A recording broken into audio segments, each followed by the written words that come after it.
सुप्रभात बच्चों, मैं मुकेश आपकी हिंदी की अध्यापिका विश्वास नव शारदा पब्लिक स्कूल भुन्ना से।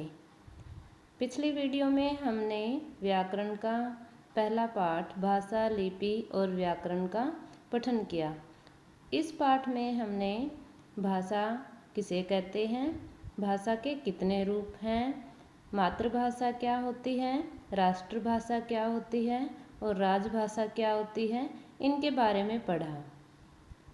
उसके बाद हम पढ़ रहे हैं कि बोली और भाषा में क्या अंतर है।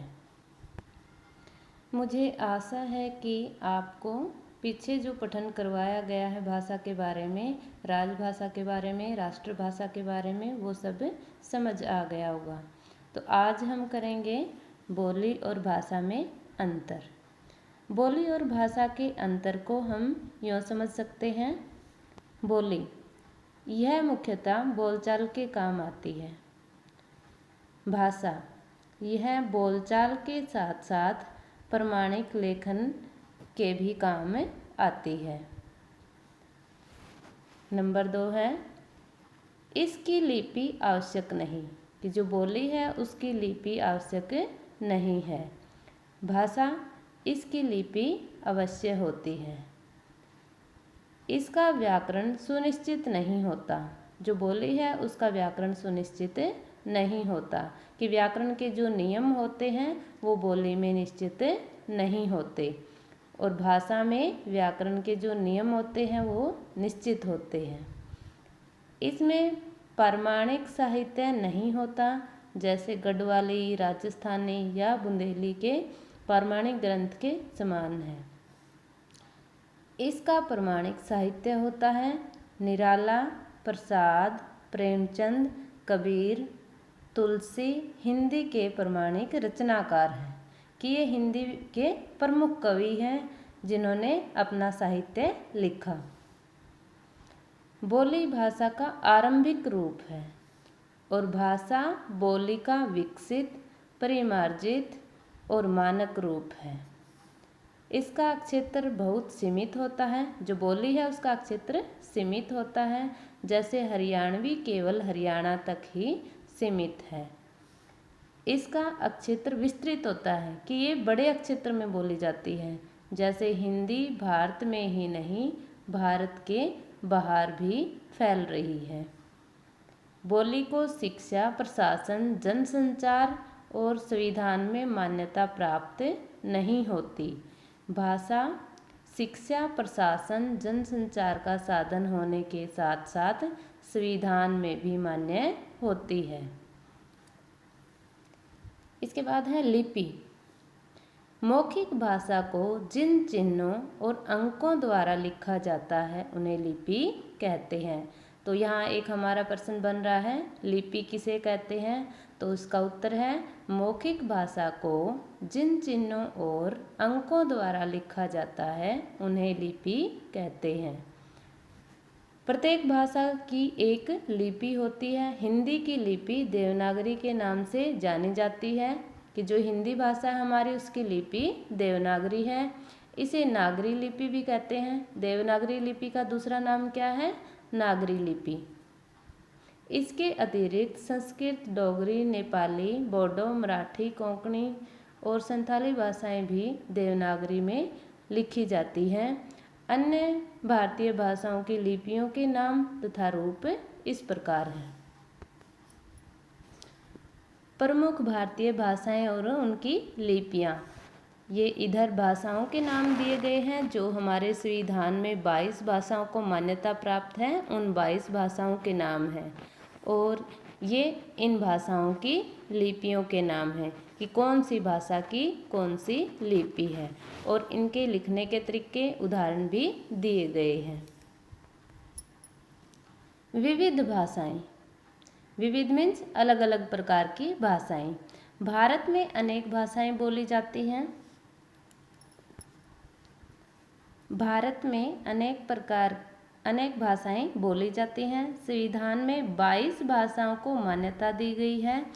हिंदी भाषा भारत में सबसे अधिक बोली जाती है। यह हिमाचल प्रदेश, चंडीगढ़, हरियाणा, दिल्ली, उत्तराखंड, उत्तर प्रदेश, बिहार, झारखंड, मध्य प्रदेश, छत्तीसगढ़ और राजस्थान की राजभाषा है। जो हिंदी भाषा है वह इन प्रांतों की राजभाषा है। भारत की राजभाषा भी हिंदी है। अन्य प्रांत भी हिंदी समझते हैं। भारतवासी जब अपना प्रांत छोड़कर किसी अन्य प्रांत में जाते हैं तो हिंदी बोलकर ही लोगों से बातचीत करते हैं, इसलिए इसे राष्ट्रभाषा भी कहा जाता है। उर्दू भी भारत के अनेक राज्यों में प्रचलित है कि भारत के अनेक राज्यों में उर्दू भाषा भी बोली जाती है। अब ये अलग अलग भाषाओं के अक्षेत्र मानचित्र द्वारा दर्शाए गए हैं कि कौन से राज्य में कौन सी भाषा बोली जाती है। तो इस मैप को या इस मानचित्र को आप अच्छे से देखना और अच्छे से ये देखना कि कौन से राज्य में कौन सी भाषा बोली जाती है। व्याकरण। भाषा नियमों से बंधी है। प्रत्येक वर्ण, शब्द, पद और वाक्य के अपने नियम हैं।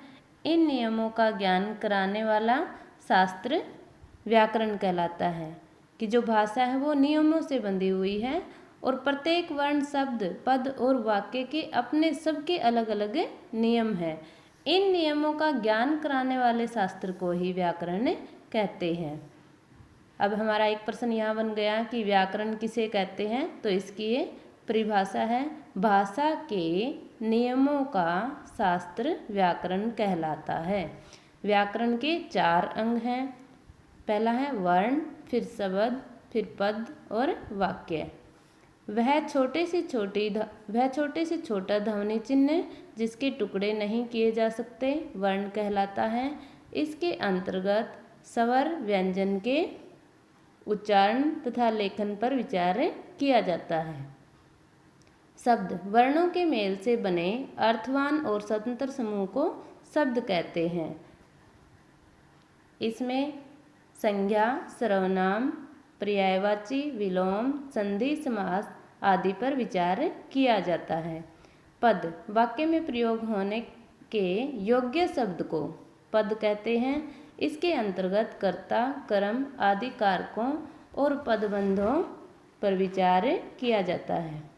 वाक्य एक आशय को प्रकट करने वाला पद समूह वाक्य कहलाता है। इसके अंतर्गत वाक्य की रचना, अर्थ, रूपांतर, विराम चिन्ह आदि के नियम आते हैं।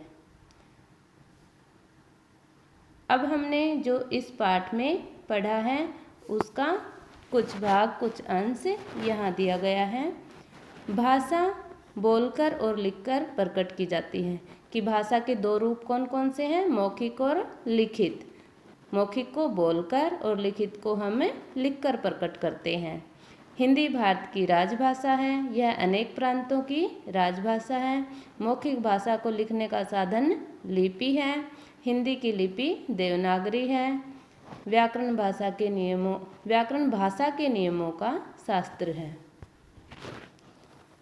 प्रश्न उत्तर आप अपनी फेयर नोटबुक में लिखेंगे और प्रश्न उत्तर के लिए आप अपनी फेयर नोटबुक अलग से लगाएंगे। धन्यवाद।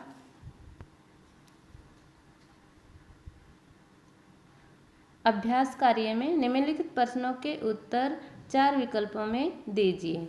भाषा का मूल रूप कौन सा है? मौखिक। अशिक्षित लोग कौन सी भाषा नहीं समझ सकते? लिखित। हिंदी किस प्रांत की राजभाषा है? हरियाणा की। भारत के संविधान में कुल कितनी भाषाओं को मान्यता मिली है? 22 भाषाओं को। रिक्त स्थानों की पूर्ति नीचे दिए गए उत्तरों में से कीजिए। भाषा खालिस्तान का साधन है तो भाषा अभिव्यक्ति का साधन है। खालिस्तान भाषा की लिपि देवनागरी है। मराठी भाषा की लिपि देवनागरी है। भाषा को नियम में बांधने का काम खालिस्तान करता है तो नियम में बांधने का काम व्याकरण करता है। सबसे अधिक भारतवासी खालिस्तान भाषा बोलते हैं तो सबसे ज़्यादा भारतवासी हिंदी भाषा को बोलते हैं। भारतवासी भारत के अन्य प्रांतों में जाकर लोगों से खालिस्तान में संपर्क करते हैं तो वे हिंदी भाषा में संपर्क करते हैं। भारत की राष्ट्रभाषा खालिस्तान मानी जाती है? तो भारत की राष्ट्रभाषा हिंदी मानी जाती है। मनुष्य का आशय खालिस्तान से प्रकट होता है, तो मनुष्य का आशय वाक्य से प्रकट होता है। भाषा का सबसे छोटा ध्वनि चिन्ह खालिस्तान कहलाता है, जिसके टुकड़े नहीं हो सकते। तो वह छोटा ध्वनि चिन्ह है वर्ण।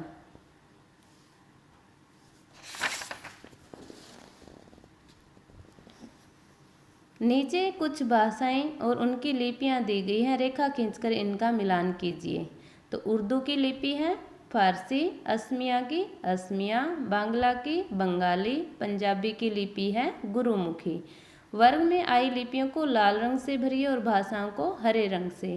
तो बच्चे ये काम आप अपने आप करना। मुझे आशा है कि आपको ये सारा समझ आ गया होगा और आप अभ्यास भी पूरा कर लेना तथा अपने प्रश्न उत्तर अपनी फेयर नोटबुक में साफ साफ लिख लेना। धन्यवाद।